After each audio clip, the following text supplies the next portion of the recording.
Uyayazi le genge ethanda ukususa impi, usukela abantu bese aphuzile afune ukuthi kuliwe, noma kusemcimbini wasekhaya yena nje uthi angaphuza bese ufuna ukuthi kubanjwane ngezandla.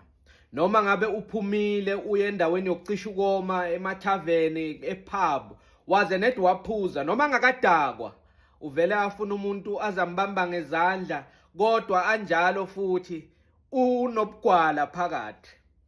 Ngoba uthi angayisusa impi bese abantu bakhwica bathi hayi ngoba uyisusile imele. Umuzwa sekathi ngibambeni mina ngiyisosha mina.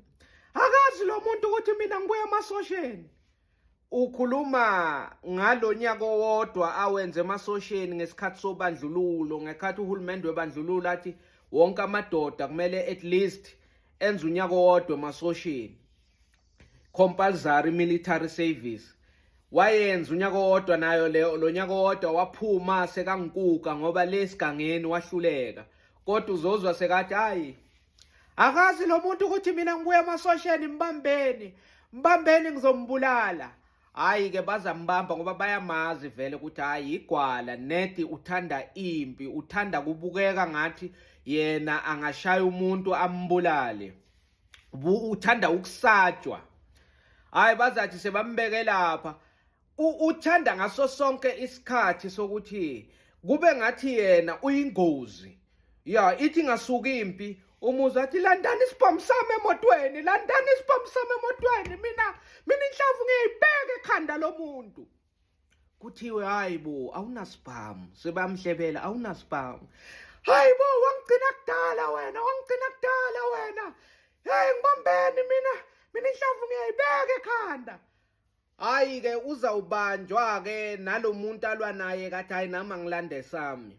Abone ukuthi sekushubile, senguye uyazithukisa ukuthi kwenzakalani vele yena lento yenzakalayo akayikholwa. Uye emotweni ubamba ikhanda, abamba imoto, ajuluke akhumula ishethi asale angagcokanga lutho la ngaphezulu, akhayize aguqe phasi amemeze izithakazelo zakube. Bodladla bomgabadeli ningicolele kulento engizoyenza, mina ngizobulala umuntu namuhla, kodwa kusikuthanda kwami uyangisukela. Abantu sebabuka yena abakhipha amafoni bamshude sebayamshuda. Hey le genge leyo iyahlupa ngoba bese impi iqala kuthiwa hayi manje ngoba uthi wena uzabashaya labantu ene kudala sihamba nawe, uthi abantu uzabadubula, uthi wena abantu uzabashaya bo uyisosha. Ngcono sikiyeke ubambane nabo uke usikhombe lento ohlala uyisho ukuthi wena uyingozi uyashayana. Umuva athi hayi nina ngathi niyakhohlwa ukuthi mina ngasebenzisa imali eshisiwe, ngaya kaMhlaba iyalingana ukuthi ngiyofaka amabhande. Lamabhande okulwe ngawafaka kaMhlaba iyalingana, ngashaya umuntu, lo muntu akapholi. Mina ngingashaya umuntu ngesibhakela esisodwa afe, nifuna ngiyofela ejele yini?